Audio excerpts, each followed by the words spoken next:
de saúde.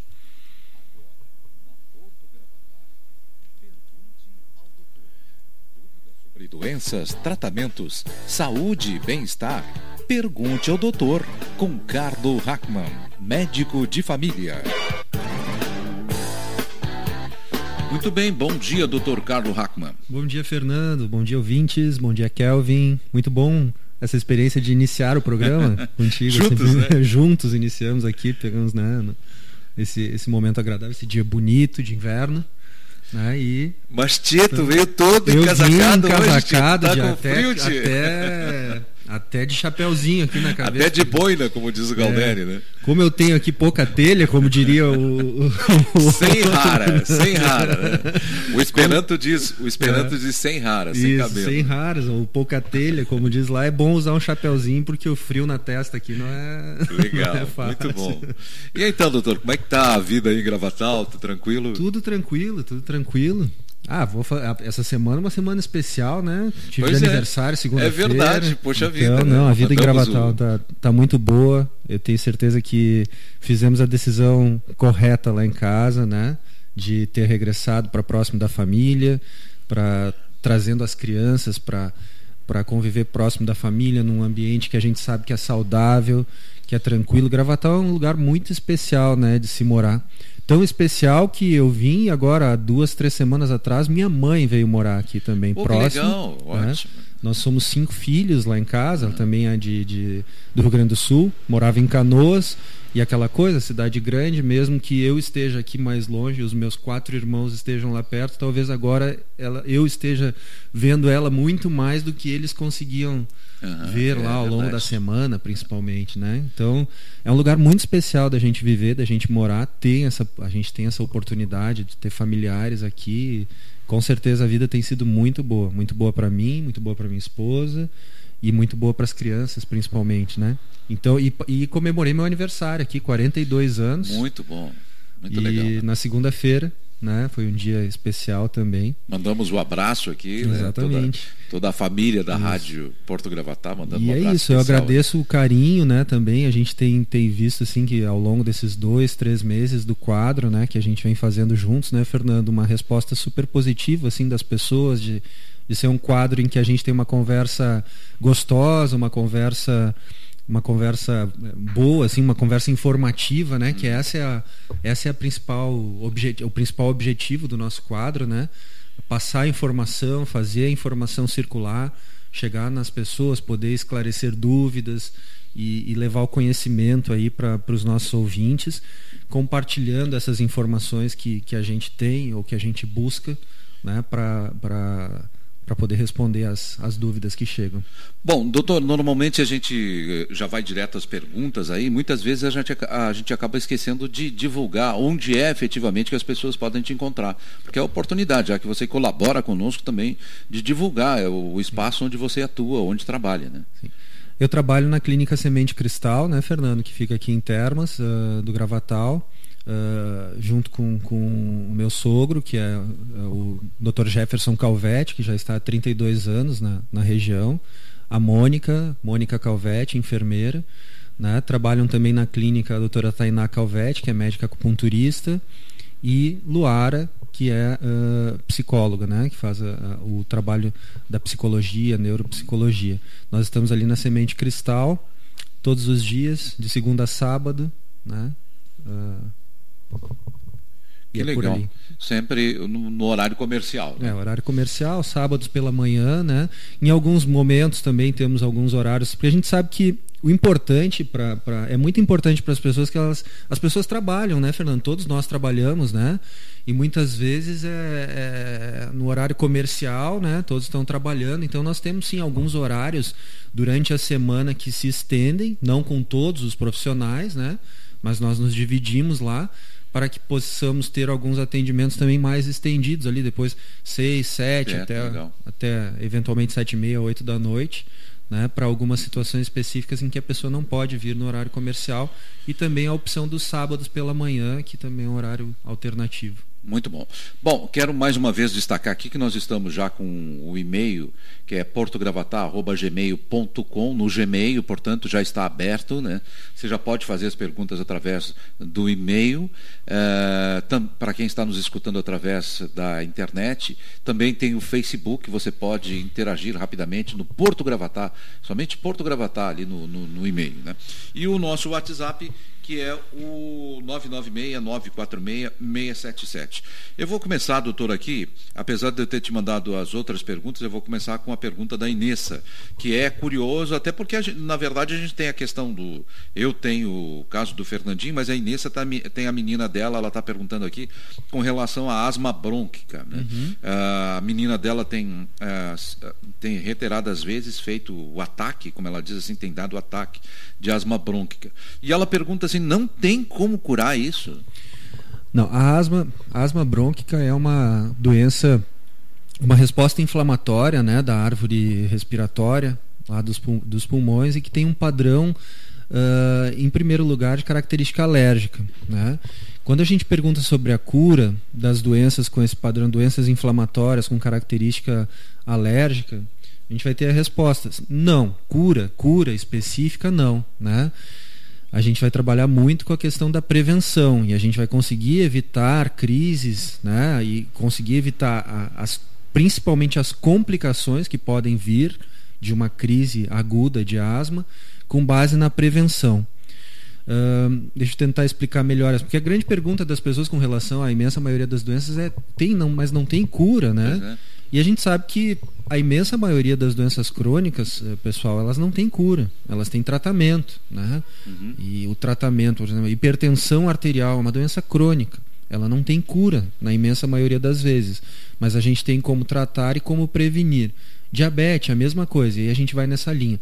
A asma brônquica, ela entra nessa linha, é uma resposta inflamatória, muitas vezes desencadeada por algum alergeno, algum fator do ambiente, poeira, ácaro, né? Então tem aqueles momentos, aquelas épocas do ano em que piora, muitas vezes na primavera piora para algumas pessoas. Por quê? Por causa do pólen das flores, que é, no caso, né, o fator que desencadeia o processo alérgico e a resposta inflamatória. Mas então, assim como a rinite alérgica, né, existe essa irritabilidade, essa irritação da árvore respiratória, brônquios, bronquíolos, brônquios, né, levando a uma broncoconstrição. Os brônquios, eles se constringem, eles se apertam, e isso faz com que a pessoa tenha dificuldade da passagem do ar. E o ar passando pelo canal constringido, fechado, ele assobia. Por isso que a asma dá aquele chiado. Então, cura especificamente ela não existe. Existe a gente entender direitinho quais são os fatores desencadeantes, se é alergia, se é frio, né? Se é a pessoa ter uma maior suscetibilidade a uma infecção respiratória, uma infecção viral que acaba desencadeando muitas vezes a crise de asma, controlar esses fatores no ambiente, né? E isso já é a principal prevenção, né? Controlar os fatores desencadeantes no ambiente. Então, abrir as janelas, deixar o sol entrar, né? O frio chega e nós vamos buscar lá as nossas roupas de lã que estão guardadas desde o inverno passado. Botar essas roupas no sol, né? Para diminuir ali o ácaro e os fatores que podem desencadear a asma. Fora isso, daí tem o tratamento complementar, que é medicamentoso. E aí o tratamento medicamentoso muitas vezes envolve um grupo de medicações para prevenção da crise, para que a pessoa passe a maior parte do seu tempo longe da crise, né? E aí são os medicamentos na categoria dos corticosteroides, e muitas vezes corticosteroides inalatórios, né? Que são usados as bombinhas. Pois eu entendi aqui também na sequência da pergunta dela, ela está perguntando a questão se a nebulização, se precisa sempre da dependência da bombinha. A nebulização não resolve? A nebulização foi usada... a menina viciou na bombinha. Né? A nebulização foi usada há muito tempo como forma de alívio da crise, né? Porque a nebulização, na imensa maioria das vezes, é feita com o soro fisiológico, um broncodilatador, né? Aquele medicamento que é usado para... o Berotec, salbutamol, né? e um agonista, um medicamento que potencializa esse Berotec, geralmente é o ipatrópio, o pessoal conhece como atrovente, essas coisas assim. O ipatrópio. Então a nebulização ela tem essa característica.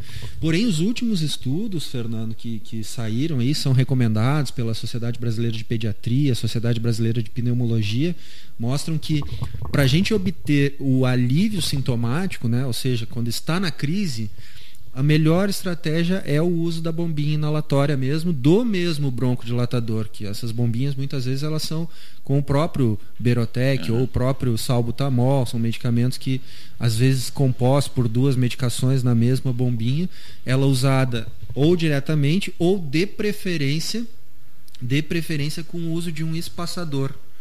O espaçador é aquele aparelhinho que parece uma garrafinha que encaixa ali e você dá o jato no espaçador e a criança ou a pessoa ela respira o medicamento, né, ao invés de injetar direto. Porque o injetar direto, o aproveitamento da medicação ele é prejudicado. Parte da medicação se perde no meio do caminho aqui. Quando a gente coloca a bombinha direto na boca e dá o jato, esse jato entra e se espalha, ele abre assim, né? E ele vai abrir justamente lá na garganta. Ou seja, falando no bom português, não que seja errado, mas se prefere o uso do espaçador porque o aproveitamento da medicação vai ser melhor. A medicação, a bombinha, quando aplicada direto, parte da medicação, eu não sei te dizer em percentual, vamos botar aí 50%, 60%, fica perdido no meio do caminho, se gruda na boca, na parede, na garganta ali, porque ele entra em jato, assim. Por isso que a pessoa, quando vai dar o jato, ela tem que dar o jato e inspirar, para conduzir para o pulmão maior quantidade de ar. Então, a nebulização ela pode ser usada, mas para alívio da crise, a bombinha ainda é melhor e tem maior eficácia para alívio da crise. Daí não significa necessariamente viciado na bombinha, né? Ela vai usar a bombinha quando ela está em crise. Eu não conheço o que é o espaçador. O que seria? O espaçador ele é uma garrafinha. A gente pode até confeccionar com essas garrafinhas de 500 ml mas aí o ideal era fazer um vídeo para postar para as pessoas como é que pode fazer. Mas ela é tipo uma garrafinha, um tubinho que tem um espaço para encaixar a bombinha. Você encaixa ela na ponta daquela garrafinha, daquele tubinho. E aqui tem um adaptador, como se fossem aqueles respiradores que tem no hospital. A máscara de inalação. Uma máscara de inalação, perfeito. O Fernando está me ajudando aqui, que não veio bem a palavra. Uma máscara que coloca aqui. Aí você dá o jato e o jato fica ali naquela garrafinha. E você está com a máscara. Aí você vai respirando a medicação. Interessante. Né? Ele é melhor aproveitado. Você fica com a bombinha ali, com a máscara, alguns segundos para aproveitar toda a medicação. Existe uma melhor eficácia e melhor resposta quando se usa o espaçador. De novo, repito, a gente podia ter um momento aí de fazer um videozinho explicando como é que... A Inês está insistindo. Doutor, eu insisto, mas a nebulização não é melhor?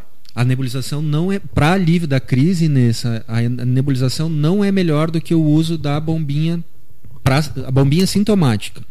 Vou tentar te explicar de forma bem clara. Não estou dizendo que a nebulização ela perdeu a sua função, não. A nebulização ela tem uma função.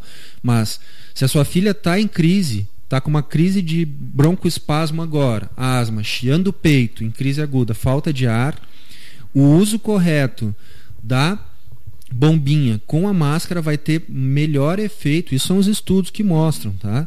Melhor efeito do que a nebulização. Melhor efeito, menos efeitos colaterais, uma melhor resposta do que a nebulização, o uso da bombinha de broncodilatador.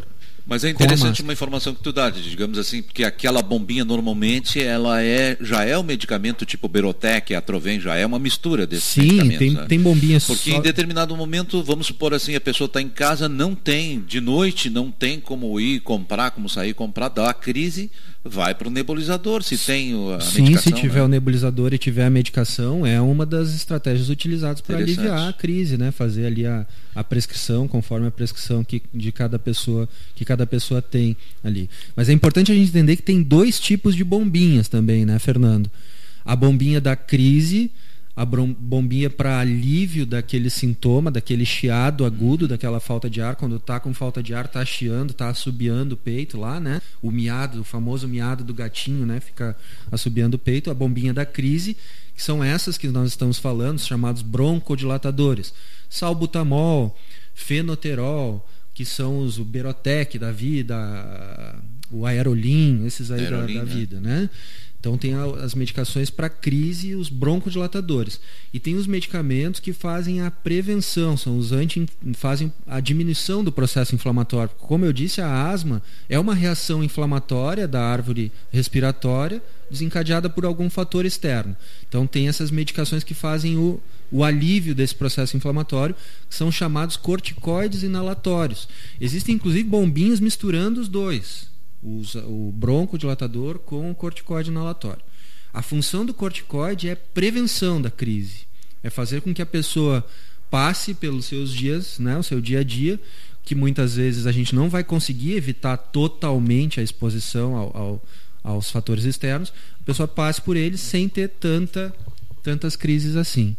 Agora, doutor, o uso contínuo dessa medicação, digamos assim, para a menina que tem o exemplo da menina da Inês aqui, que ela depende da bombinha, é perigoso, né? Porque essa medicação à base de corticoide, ela vai trazer consequências. Né? Mas o corticoide inalatório, Fernando, ele tem baixa absorção sistêmica. Você consegue entender essa colocação que eu fiz.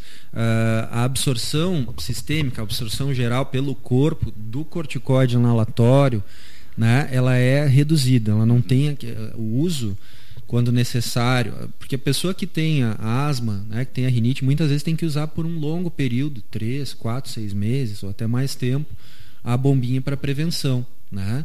A absorção sistêmica no organismo ela é baixa, é diferente de você fazer o uso de uma medicação dessa categoria, dos corticoides, por via oral, por tempo prolongado, como algumas doenças é necessário fazer, né, a medicação. Muitas vezes a gente usa a medicação via oral, o corticoide via oral, na crise aguda, mas aí 5 dias, no máximo 7 dias de tratamento, né? Mas a absorção é baixa e daí não tem esse risco. E aí tem uma informação que é importante, né? A Inessa pergunta sobre a cura. Existe uma característica bem definida da asma, né? Da asma brônquica, Inessa. Existe um determinado momento da vida que a pessoa fica livre, né? Geralmente na adolescência. A criança ela nasce, ela começa a manifestar, ela pode começar a manifestar a doença, a asma ali pelos 3, 4, 5 anos de vida. É a minha esperança, e aí, que eu vou te contar. Ali na adolescência se resolve, ainda tem crises e aí resolve, passa a vida adulta e muitas vezes Fernando vai lá, quando tem 60, 65 anos, começa a manifestar de novo como doença. É a minha esperança. O caso da Inês eu não sei, mas o meu caso específico, digamos assim, do Fernandinho, ele era pequeno e aí eu inventei de fazer um churrasco. Ele pediu para fazer um churrasco e era um dia frio, eu fechei numa sala que a gente estava, num local que a gente estava construindo lá, e ele sentou do meu lado, né, para acompanhar o churrasco, e ele era pequenininho, aquela fumaça, ele começou a inalar aquela fumaça, só depois que ele começou a tossir bastante, é que eu percebi que aquilo ali estava sendo prejudicial para ele, e a partir dali ele começou a ter as crises. Ele está com que idade agora? 12. Então pode ser que nós estamos ali num momento que ele pode começar a ficar livre das crises e passar um bom tempo aí sem ter. Bom, o Dalésio está me cobrando aqui, né, para mim não esquecer dele. Então vamos começar com o Dalésio Cardoso. O Dalésio mandou uma pergunta muito importante. Rio Bonito é lá em Braço do Norte. Legal. Do bairro Rio Bonito. Legal. Vamos colocar da seguinte forma, deixa eu só pegar aqui o Dalésio Cardoso. Doutor, minha irmã está internada com pancreatite e os médicos dizem que ela terá que retirar a vesícula. Meu Deus, isso é mesmo? É isso mesmo? É isso mesmo, né? Por quê? Por quê? Obrigado ao Dalésio pela pergunta. A pergunta é boa, permite a gente poder falar um pouquinho de pancreatite, né? A pancreatite, Dalésio e ouvintes, é uma doença que acomete o pâncreas, um processo inflamatório do pâncreas, que é aquele órgão, aquela glândula que tem uma função dupla. A gente associa o pâncreas à produção de insulina e à questão do diabetes, né? Mas o pâncreas é um órgão também muito, quando eu digo que tem função dupla, é porque ele é um órgão muito importante, porque ele também produz enzimas muito significativas e que vão funcionar na digestão de proteínas, gorduras, lipídios e tal, que é o famoso suco pancreático. Então o pâncreas ele tem duas vias de produção. Ele tem uma produção endócrina, endocrinológica, que é essa questão de produzir o hormônio insulina e o glucagon, são dois hormônios que o pâncreas produz, que agem na questão do açúcar, e ele tem uma função exócrina, que é produzir o suco pancreático. Esse suco pancreático é um suco, é um líquido que ele produz, composto por várias enzimas que vão ajudar na digestão de proteínas, de gorduras e tal. Então o pâncreas, essa glândula, ele produz esse suco pancreático e ele deposita esse suco pancreático lá no intestino, no duodeno, na primeira porção do duodeno, para que quando o conteúdo alimentar chegue ali, sofra a ação dessas enzimas. Muito bem. Em algumas situações, Fernando e Dalésio, esse suco pancreático ele acaba agindo no próprio pâncreas, né? Porque ele é um suco utilizado ali na digestão. Então, se ele fica por algum motivo retido, preso, não consegue liberar, ter fluxo no pâncreas, ele acaba gerando um processo, entre aspas, né, de digestão, causando a ação dele lá no próprio pâncreas, e isso leva a uma inflamação no pâncreas, que é a pancreatite. A pancreatite é uma doença muito importante, requer internação, né? A irmã do Dalésio deve estar internada ou ter ficado internada. Está internada com pancreatite. Está internada com pancreatite, requer internação, requer inclusive um tratamento, um acompanhamento bem rigoroso. Inclusive a pessoa tem que ficar muitas vezes em jejum de 3 a 7 dias, sem comer nada, acaba ficando alimentada por nutrição parenteral, se coloca soro, sonda, né? Soro, sonda, né? Porque o se alimentar induz a produção do tal do suco pancreático. Sim, claro. E aí vai piorar o problema. Então o jejum ele é para preservar o pâncreas e fazer isso. Agora vamos chegar na pergunta especificamente do Dalésio. Eu sempre faço uma introdução para que as pessoas entendam. A gente não vai direto ali, mas agora vamos responder diretamente a pergunta. Os médicos dizem que ela terá que retirar a vesícula. É isso mesmo? Por quê?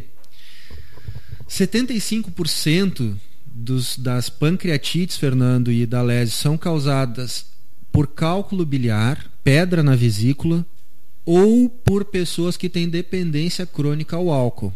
As duas principais causas de pancreatite, né, de levar todo esse processo que leva a essa inflamação do pâncreas, são ou cálculo na vesícula, pedra na vesícula, a famosa popular pedra na vesícula, ou dependência do álcool, alcoolismo crônico, aquele uso contínuo que acaba levando também a ser um dos fatores de pancreatite. Por que a pedra na vesícula causa, né, a pancreatite? Porque a pedra ela pode migrar, sair ali da vesícula, migrar pelos ductos biliares, e ela pode entupir, ali ficar presa bem na saída do ducto pancreático, que é o canalzinho que traz o suco pancreático, aquele que eu expliquei.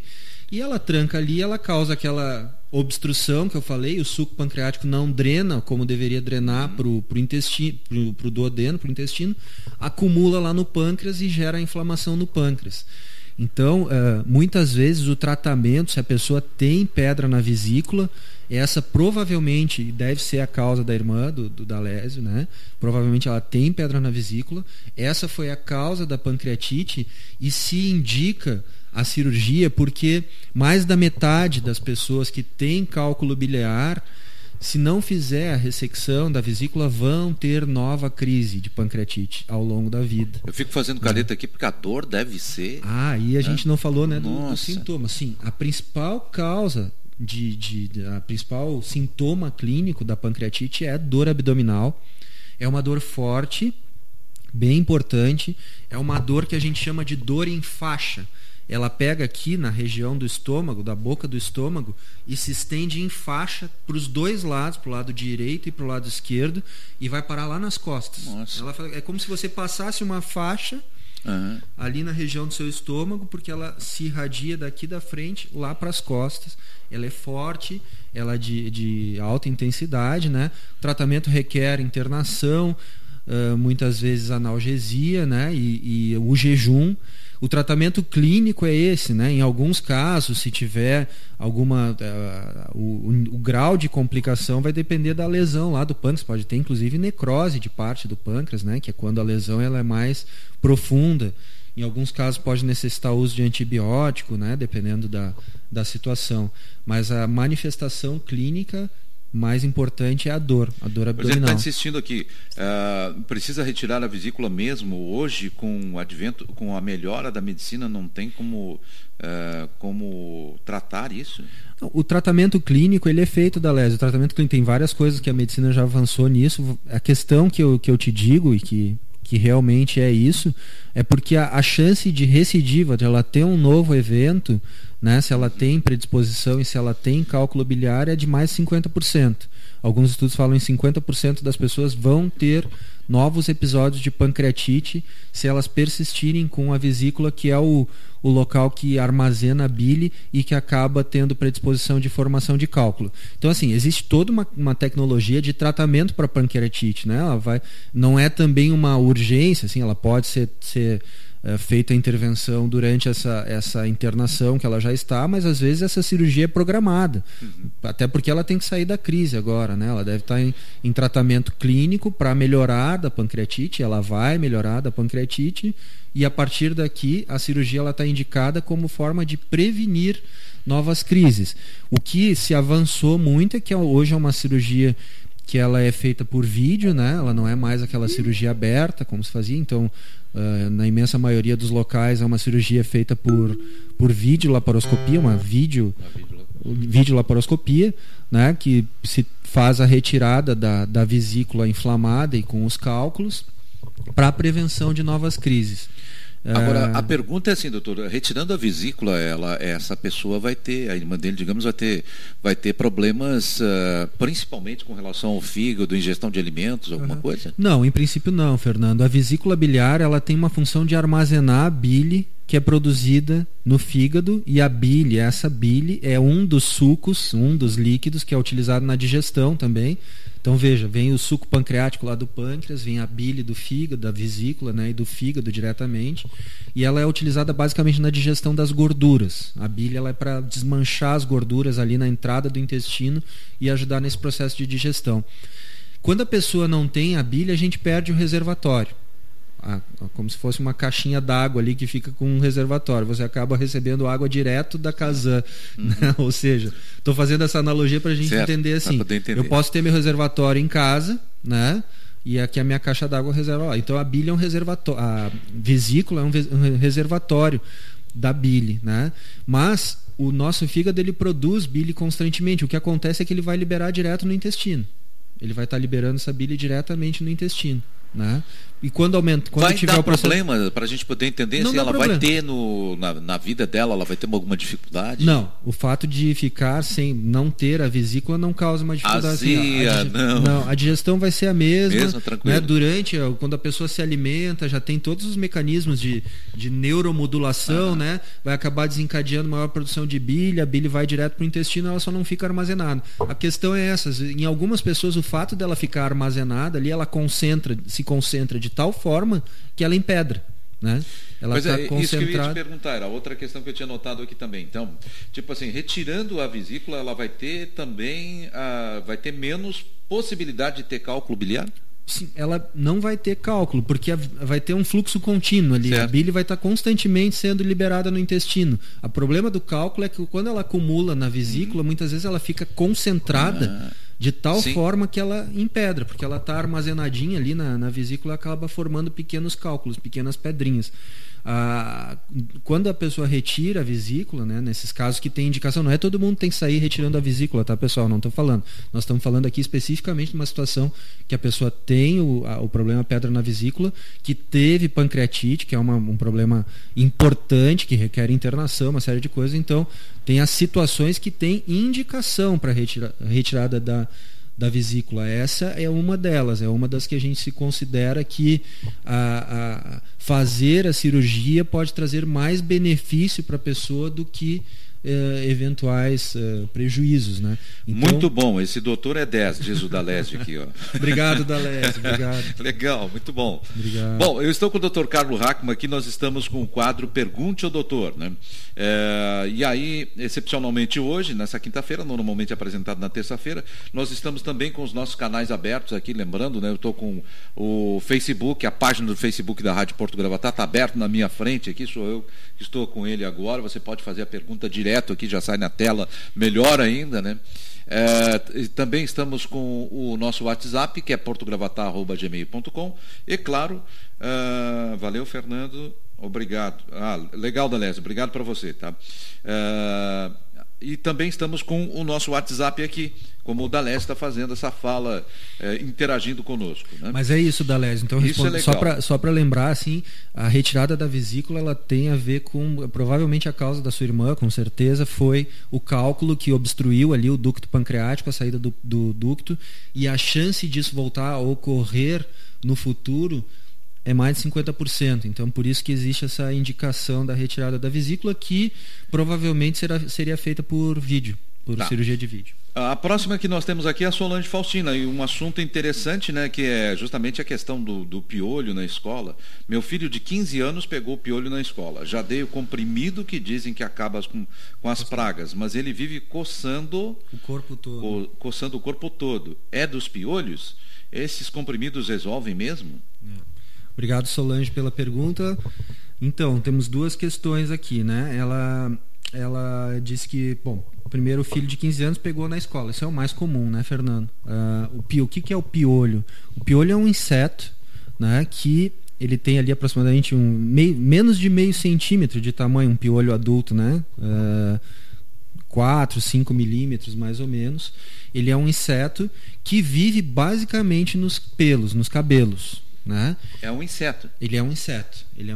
Por isso que muitas vezes o tratamento que se usa são inseticidas. A gente vai falar sobre isso, né? Ele vive exclusivamente nos cabelos. O piolho fora do... E aí tem o piolho específico do cabelo, né? Tem o piolho também, que é o piolho... O nome científico dele é Pediculus capitis. Esse é específico do cabelo. É o piolho nosso de cada dia, sobre o qual nós vamos falar aqui, que as crianças têm com mais frequência, né? Tem o piolho, aquele pubiano, né? Que dá na região do pubis e que é o popular chato. Ele é da família, não é o mesmo piolho. Interessante. É um outro bichinho ali da mesma família e tal, que causa a pediculose púbica, que é da região pubiana, que é o que se chama popularmente de chato. Mas o piolho capitis, esse que dá na cabeça, é um inseto. Ele vive exclusivamente nos cabelos. Ele... Fora do cabelo, Fernando, ele vive por no máximo 48 horas. Um piolho ele não... Mas esse é a questão esse é o problema. Ele vive fora dos cabelos por pelo menos 48 horas. Muitas vezes é aí que se dá a contaminação. A contaminação ela se dá pelo convívio, pela proximidade. E por isso que as crianças têm mais, né? A criança na escola está no parquinho, está no brinco, eles têm uma interação social muito maior do que os adultos têm, né? A gente não fica muito próximo um do outro, não se encosta, porque a transmissão ela é direta. É importante salientar aqui: o piolho não pula, o piolho não voa, né? Tirar essas dúvidas, né? Como é que é o contato? O contato é direto, ou do próprio cabelo, ou por alguma... Ou a criança encosta a cabeça na outra e aí passa. Encostou a cabeça em algum lugar, ou passou num pente, ou passou numa roupa. Essa é uma questão, ele não pula. Ele não pula. E nem voa. Não voa também. Pois ele mas contato direto mesmo. Direto. Muitas vezes numa roupa ele vai ser transmitido, e ali no ambiente escolar, que quando uma criança tem, ele acaba contagiando por contato, por cai uso na roupa do outro. Eventualmente uso de utensílios da mesma, né, que são comuns ali a todos, mas é só por isso que é mais comum na criança e na escola.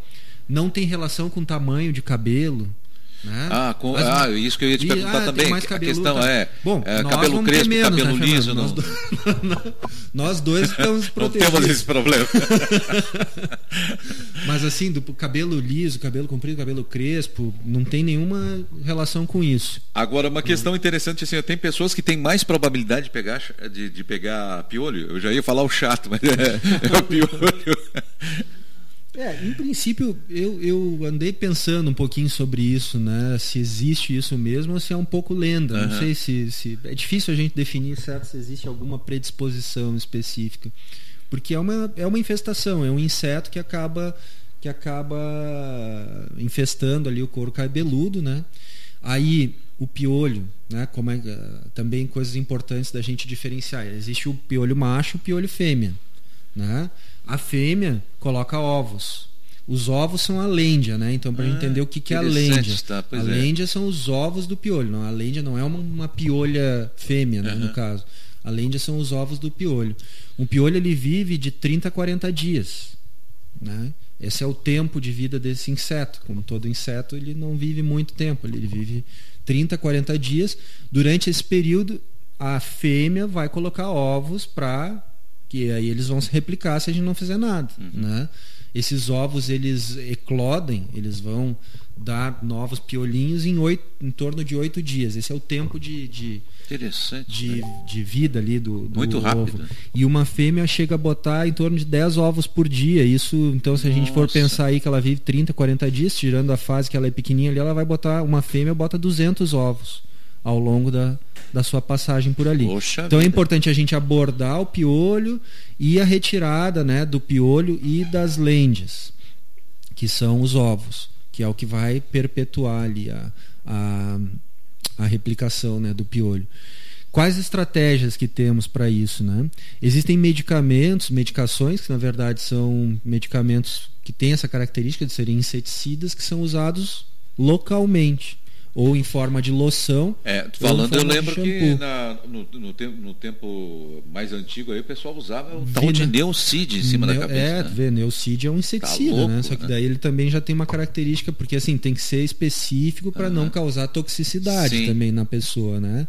O mais comumente utilizado é a permetrina. Permetrina, loção, 1%. É o mais comumente utilizado como tópico, né? Ele vem em forma de shampoo, né? E a permetrina ela vai ter essa ação matando ali o piolho, né? Então tem medicação de uso tópico. A Solange nos pergunta que foi dada a medicação via oral e pergunta se ela funciona mesmo, esses comprimidos resolvem mesmo. Sim, existem medicamentos antiparasitários e medicação dessa categoria que é usada para uso via oral em dose única, que é a ivermectina, provavelmente é o que foi usado. Eu não estou prescrevendo aqui, pessoal, eu estou informando, para ficar bem claro que a gente não pode, essas nossas conversas na rádio, elas não têm caráter prescritivo, né? Mas só estou passando a informação porque ela pergunta se funciona mesmo. Sim, funciona mesmo. Geralmente são usadas em casos de maior dificuldade de erradicação do piolho, né? Num primeiro momento a gente opta pelo uso do medicamento tópico, desse shampoo ou loção, né, nos cabelos, e é importante trabalhar a remoção com passar pente fino. Pois é, mas é isso que eu ia te perguntar, digamos assim, só a pergunta dela, tipo, só esse remédio resolve ou tem que fazer casado o tratamento? Não, dá para somar as duas coisas, mas em princípio só medicamento via oral resolve também. Resolve, é usado em caso até mais difícil, até por mais comodidade, muitas vezes o tratamento aí você sabe que vai, mas é importante a gente aliar isso à remoção mecânica, retirar com o pente, passar o pente fino. As pessoas às vezes, aí eu achei quando tu falou dos tempos antigos, eu achei que tu ia me perguntar sobre isso, do uso do vinagre, né? Passar o vinagre no cabelo e tal. É verdade. O vinagre, isso é uma estratégia até que pode ser feita, você preparar uma loção ali, um copo, meio água, meio vinagre, aquecer ele morninho, né? E passar no cabelo e deixar com uma touca por um período.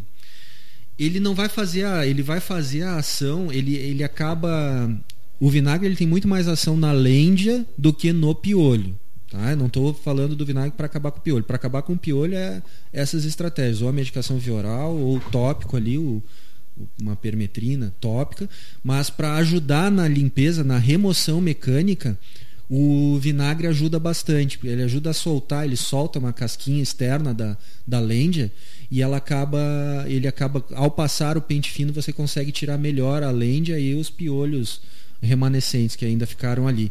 Só que a Solange pergunta, até para a gente concluir, não ficar sem responder diretamente a pergunta dela, e isso me causou um pouquinho de dúvida. Ela falou que ele permanece coçando o corpo todo. Solange, não é característica da pediculose que tenha coceira pelo corpo. A coceira se dá no local onde o piolho está, no couro cabeludo, né?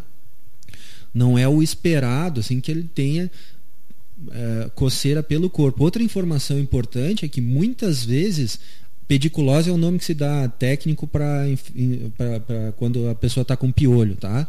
Muitas vezes a pediculose se dá de forma assintomática, nem chega a ter a coceira em algumas situações. Por isso que muitas vezes as escolas fazem de rotina a avaliação, porque às vezes a criança está com o piolho e não está manifestando a coceira. Mas quando se manifesta com sintomas, o sintoma ele é local, ele é na cabeça ali. Ter coceira pelo corpo, teria que ver um pouco melhor se tem algum outro fator que está desencadeando isso, né? Se foi depois que ele usou a ivermectina, porque daí como é um medicamento alergia, sistêmico, né? pode ter dado alguma irritação, alguma coisa. Mas não é o comum do piolho ter coceira pelo corpo inteiro. Perfeito. Bom, nós temos aqui, eu estou com o Dr. Carlos Hackman ao vivo no nosso Fala Gravatal, né? Temos algumas perguntas e você pode também continuar fazendo a sua pergunta pelo 996-946-677. Esse é o nosso telefone WhatsApp, é a operadora TIM. Também no Facebook e ainda no nosso e-mail, o portogravatar@gmail.com. Eu só quero fazer um alerta aqui, a diretora do José Carlos de Aguiar está informando os pais que, devido à reclamação referente ao transporte, em conversa com a secretária de Educação, a Maristela Vieira Gomes, foi definido que a partir de hoje o ônibus voltará a fazer o seu trajeto de costume. Portanto, dando tranquilidade aí aos pais da Escola José Cardoso de Aguiar, né, que o ônibus estará fazendo hoje, a partir de hoje, o trajeto de costume, ok? Bom, vamos em frente, doutor. Nós temos aqui a pergunta. Essa aqui é aquela que nós comentávamos antes de entrar no ar, né? Deixa eu só dizer para você que a gente recebe algumas perguntas que, num primeiro momento, parecia bobagem. Eu confesso para o Luiz Antônio que eu, por pouco, não mando ele ver a Lua. Mas, como ele colocou, depois, assim, ele pediu para não citar o nome dele e insistiu que não é brincadeira. E ele diz assim, doutor, eu não vou citar o nome, né? Não vou citar o nome completo, já falei o primeiro, mas não vou citar o nome completo. Ele diz assim, não cite meu nome, por favor. Doutor, não é brincadeira, estou com 35 anos e o membro dele não fica mais duro, fica flácido, mesmo com todo tesão, diz ele, né? A expressão que ele usou aqui é todo tesão. Ele cresce, mas não fica mais duro como antigamente. Por favor, não é brincadeira. Ou seja, ele está pedindo ajuda para o doutor. Bom, nosso ouvinte é um homem de 35 anos que relata um problema de disfunção erétil, né? Quando a gente... Disfunção erétil, que é essa dificuldade, algum tipo de dificuldade na ereção. São várias as causas, né, as situações que podem levar à disfunção erétil. Basicamente, os homens eles apresentam 4 grandes grupos de problemas sexuais. Ou é disfunção erétil, que é a dificuldade de ereção por algum motivo, que ela pode ser a ausência de... não consegue ter o estímulo. Aqui no caso do ouvinte ele refere que tem tesão, que tem vontade, né, que chega a aumentar de tamanho, mas que não fica ereto, né? Então, mas ele pode não ter, isso não conseguir, não tenho estímulo, não tenho tesão. Então, tem várias as situações ali. A situação ela pode ser uma situação funcional, que é quando tenha o estímulo, o tesão, popularmente dito ali, e não tem a ereção, né? Ou pode ser de causa, muitas vezes, psicogênica, psicológica, que é quando não consegue ter. Então, quando eu falava dos 4 grandes grupos mais comuns de problemas sexuais no homem, é a disfunção erétil, um outro problema é a ejaculação precoce, o outro problema é falta de libido, e o outro problema é dificuldade para ejacular. A gente está falando aqui especificamente da disfunção erétil. E aí, essa é uma situação que, inadvertidamente, assim, a gente precisa fazer uma boa avaliação. Aqui não tem como eu conseguir comentar muitas coisas, assim, porque precisa fazer uma boa conversa, entender bem quais são, como é que está funcionando a situação, quais são as causas até o problema psicológico, a mente, né? A questão psicológica. Tem que ver se tem alguma doença de base junto ali. Existem, a gente sabe disso. A própria hipertensão, diabetes, obesidade, o próprio tabagismo, cigarro, né? Se a pessoa já teve algum problema renal prévio, né? O uso contínuo e corrente de álcool, o alcoolismo, todas essas situações, pessoal, elas estão associadas a problemas de disfunção erétil no homem. Então, algumas medicações estão relacionadas também, se a pessoa faz algum tratamento específico, né? Alguns medicamentos acabam levando a essa dificuldade, a essa disfunção. Então aqui não tem como a gente fugir de uma boa consulta médica, né? Porque ele diz exatamente assim, ele cresce, mas não fica mais duro como antigamente. E a questão, parece que o problema não é do estímulo, ele tem o estímulo. Eu dizia exatamente da causa psicológica, porque as mulheres têm toda aquela fantasia do momento sexual, e o homem normalmente parece que está desligado, mas ele não está desligado, ao contrário, né? Ele está super ligado, mas ligado com o elemento dele lá para que permaneça firme, permaneça duro. Né? É isso que muitas mulheres não conseguem entender. E essa questão psicológica é bem delicada, porque ela é capaz de fazer exatamente, com certeza, situações assim, né? O causador de um problema de disfunção sexual pode ser, inclusive, uma situação de estresse, uma situação de ansiedade, um problema importante que está passando na vida naquele momento. Várias podem ser as causas aí, né? E tem essas causas relacionadas a disfunção erétil como uma situação secundária a outros problemas de saúde, que são esses que eu citei aqui. Problemas de tireoide, que eu não tinha falado, podem estar relacionados a isso. Então, assim, nessa situação em geral, é indicado fazer uma boa avaliação, uma boa história, né? A boa e velha conversa, né? A anamnese, que a gente chama, que é entender a situação, entender quando começou, quais são as situações que ocorrem ou não ocorrem, né? Se tem tesão ou se não tem, como ele falou ali, libido, prazer, desejo, né? Se tem alguma doença associada, se não tem.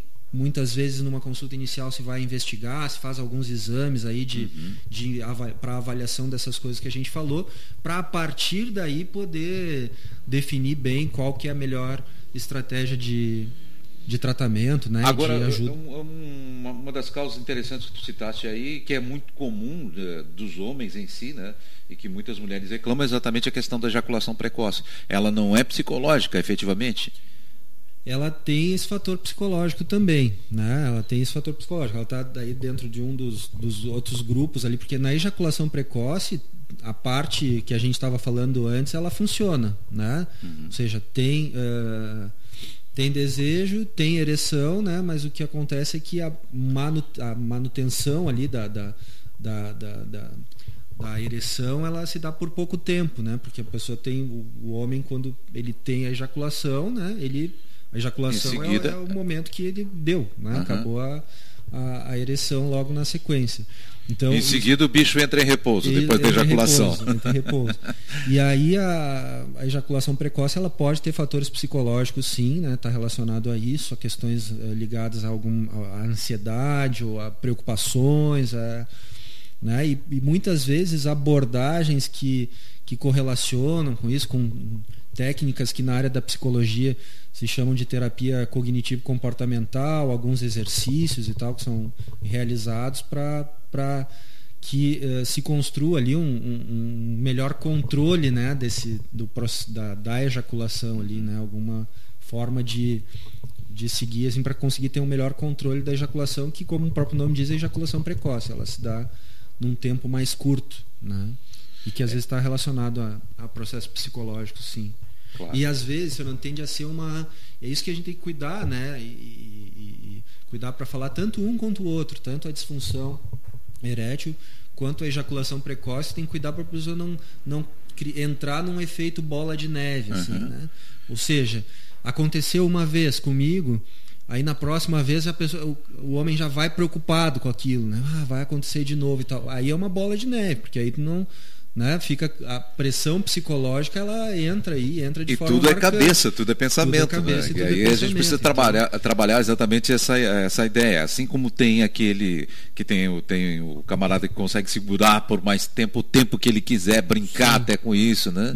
Tem aquele que, lamentavelmente, tem a questão da ejaculação precoce. Então é questão justamente de cabeça, da gente ter o pensamento tranquilo naquele momento, né? Mas é importante curtir o momento, como eu disse, porque via de regra o homem fica preocupado com a ereção e não curte o momento, a mulher fica indignada, né? Exatamente. Né? Daí, bom, a gente vai entrando aqui numa área que às vezes é mais delicada da gente falar, mas é isso, assim, de trabalhar outras formas de carícia no relacionamento a dois ali, né? Para que se tenha um tempo, né, mais prolongado, porque é isso, somos diferentes. Existem as características fisiológicas de fisiologia do homem e da mulher, né?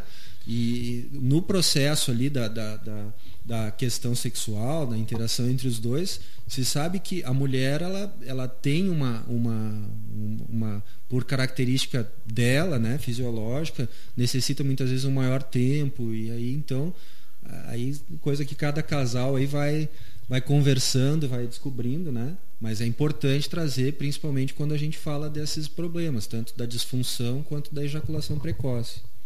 Certo. Estão estourando algumas mensagens aqui, deixa eu pegar com o esse Kelvin tema aqui, para o Kelvin poder controlar aqui, que foi tudo ao mesmo tempo, né? Eu estou com o Facebook, com a página do Face aberta, e aí você pode fazer as suas perguntas também por ali. Bom, nós temos uma outra pergunta aqui da Daiane Silva e Silva. Brasília, minha vizinha, então, eu não conheço. Daiane.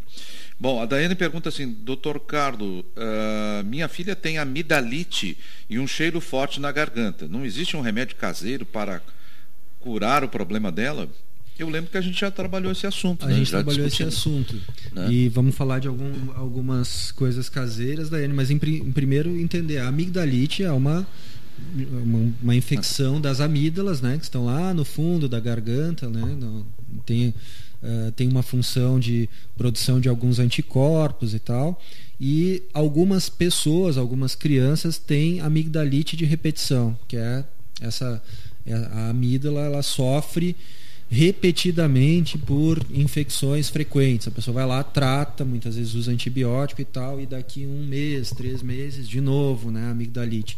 É considerado amigdalite de repetição se a pessoa tem pelo menos 3 episódios registrados, bem definidos, foi amigdalite mesmo, num período de 6 meses, ou 4 episódios em 1 ano, isso tecnicamente falando, né? O tratamento, quando os quadros estão ativos mesmo, quando a gente está diante de uma amigdalite bacteriana, aí no caso é o uso de antibiótico na maioria das vezes, né? Quanto a medicações caseiras, existem algumas coisas que podem ser feitas para prevenção, para evitar crise, ou quando está iniciando o quadro de dor de garganta. Todo mundo já ouviu falar de fazer um gargarejo com água e sal. Água morna, né? Salmoura. E salmoura. Pode ser um copo de água com uma colher de chazinho dessas de sal, uma aguinha morna, fazer gargarejo. Isso vai diminuir ali o processo, vai evitar a progressão, principalmente quando se faz no início, né? Evita a progressão da infecção, né? Mas, de novo, bastante atenção. Não estou dizendo que isso substitui quando for necessário o tratamento com antibiótico, quando o quadro estiver num caso mais avançado e necessitar o tratamento com antibiótico. Como ela tem de repetição, que é o que a Daiane está trazendo para a gente, ficar atenta a isso, em algumas situações já iniciar com um gargarejo com água morna e sal é interessante. Outra estratégia também caseira é um mesmo gargarejo com limão, um cravinho da Índia e mel, uma colher de mel. Como é que prepara? Um copo d'água, ferve a água, né? Ferve a água, corta o limão em rodelas, um limãozinho em rodelas com casca e tudo. Aí coloca essa água fervente com o limão e o cravo da Índia, né? Vai como se fosse preparar um chá, né? Deixou ela ali.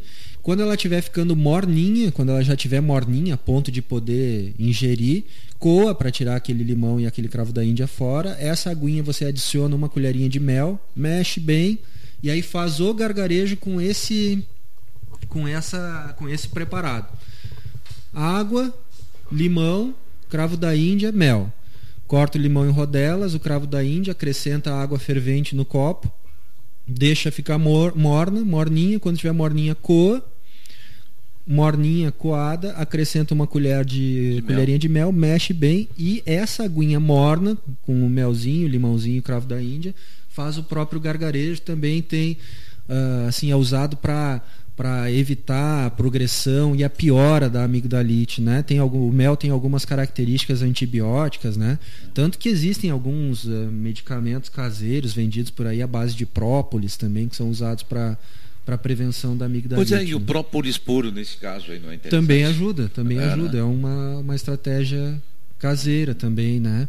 Existem... Então, assim, o tratamento da amigdalite passa por quadro agudo, tá com amigdalite, tá com aquela placa lá, aí não tem como fugir, nós vamos ter que usar antibiótico e tal. Por que em mas tem essas prevenções? O médico manda faz a retirada da amígdala? A retirada da amígdala, ela é uma indicação para quando é isso que eu estava falando da amigdalite de repetição. Uhum. Se a pessoa tem um quadro definido de amigdalite de repetição, tudo tem que ser colocado numa balança, né, certo. Fernando? Voltamos à pergunta do Dalésio, da pancreatite, né? É claro que se não tiver motivo para que, não vai fazer a retirada da vesícula. No caso do Dalésio, eu dei a justificativa aqui que a chance da irmã dele vir a ter uma nova pancreatite com aquela vesícula com pedras é muito alta. Daí tu coloca numa balança e vê que, não, nesse caso existe uma indicação. Na amigdalite aqui é a mesma coisa. A indicação cirúrgica, a gente tem que ter bastante cuidado com isso. Ela é em alguns casos, principalmente nos casos em que a pessoa tem definidamente amigdalite de repetição, né? E que isso traz impacto na vida da pessoa. Chega um momento que a pessoa diz, eu tenho amigdalite todo mês, doutor, não aguento mais esse negócio. Bom, aí muitas vezes é indicado o tratamento que é a retirada, né? Agora, eu ter uma amigdalite hoje e vir a ter outra daqui 1 ano, 2 anos, isso é assim como a gente pode ter sinusite. Certo. E quais são as funções das amígdalas aí? Porque a gente fica assim, pensando, sim, deve retirar? Uhum. Não. A amígdala ela tem uma função local, né? Ela está localizada aqui na garganta, dentro da cavidade oral ali, ela faz produção de alguns anticorpos específicos, então ela tem essa função mais específica. A função da amígdala, tanto a amígdala palatina, quanto a popular adenoide, que fica mais na região posterior do nariz. O desvio de septo, que tem normalmente a gente diz. isso. Às vezes a adenoide cresce lá, porque ela está atrás do nariz e causa obstrução. Elas têm função de produção de anticorpos locais ali. Mas essa produção de anticorpos ela é suplementada também pela nossa cadeia de linfonodos que a gente tem ao longo do pescoço, na região posterior aqui do pescoço, submandibular embaixo da mandíbula. Aqui tem vários também outros órgãozinhos do nosso organismo que fazem essa função. Então, assim, ela pode ser retirada e a sua função acaba sendo complementada por outras partes do nosso corpo. Não que deva ser tirada indiscriminadamente. Eu sou contra isso, não é isso que eu estou falando. Estou falando com relação assim, existe uma indicação, né? A pessoa está de acordo que realmente essa situação tem causado um impacto na sua vida, um impacto negativo e tal, e aí se chega a essa indicação. Agora não é assim, tive uma amidalite, 2 e já tem que retirar a amígdala, né? Perfeito. Bom, é claro, doutor, tem vários assuntos interessantes aqui para a gente continuar, né? Mas em razão do nosso tempo, queremos agradecer a sua participação em mais um Fala Gravatal aqui, e mais especialmente no nosso quadro Pergunte ao Doutor, né? Lembrando que esse quadro ele acontece toda terça-feira, com a repetição no sábado à tarde a partir da 1h, né? A partir das 13 horas. Apenas então, hoje que excepcionalmente a gente trocou para excepcionalmente nós trocamos para quinta-feira. Então, agradecendo a todos, eu quero mandar um abraço para a Darlete Rosa, que está com a gente aqui no Facebook também, né? Agradecer para todos que participaram, especialmente para os companheiros que fizeram conosco as perguntas de hoje, a Daiane, o Luiz Antônio, a Solange, o Dalésio e a Inês. Ao nosso muito obrigado por todos que colaboraram, pelos que continuam fazendo perguntas aí. Na medida em que você está mandando as perguntas, a gente já está repassando para o Dr. Carlos. Lembrando que também, quem quiser, já bota assim, ó, me adiciona no grupo, que daí eu adiciono no grupo, né? E tudo que você perguntar no grupo lá do Fala Gravatal, o Dr. Carlos já está lendo automaticamente. E é muito melhor também para a gente ir se programando, né? Ok? Eu vou aproveitar, Fernando, o espaço e fazer um convite, porque a gente teve aquela atividade do filme, dia 24 de maio, fizemos uma sessão do filme o Muito Além do Peso. Então, assim, isso é prova que Gravatal tem cinema. Vamos começar com essa fala, né? Gravatal tem cinema sim, vamos aproveitar esses momentos. Legal. Eu recebi um convite, não sou eu que estou organizando, mas no dia 13 de julho, quinta-feira, às 19h30, no Espaço Shambhala, vai ter um evento gratuito que é a exibição do filme O Renascimento do Parto. Isso foi uma coincidência, porque este era um dos filmes que eu já estava pensando para a gente dar sequência naquela atividade da exibição de filmes, né? Para a gente fazer, em alguns momentos, a exibição de filme com discussão. Então, no Espaço Shambhala, no dia 13 de julho, vamos divulgar daqui para lá, até lá, às 19h30, O Renascimento do Parto. Esse filme é muito lindo, pessoal, eu recomendo, vamos participar, vamos nos encontrar lá. Não sou eu que estou organizando, mas eu vou estar presente, porque já vinha pensando em mostrar esse filme em algum momento, a gente se organizar para fazer a apresentação. É de graça. Evento gratuito. Né? E vai ser no dia 13 de julho. Daqui para lá a gente vai anunciando, ainda faltam umas 2-3 semanas, eu volto a falar para vocês e fazer esse convite para assistir esse filme. Claro, mas vamos assistir e depois debater o filme, que é legal. Assistir e debater. Vamos tentar nos organizar para nos encontrar lá. É uma quinta às 19h30. Perfeito. Obrigado, doutor. Super dia para você. Muito obrigado. Parabéns mais uma vez pelo aniversário. Né? Obrigado, Fernando. Obrigado a todos. Grande abraço. Bom,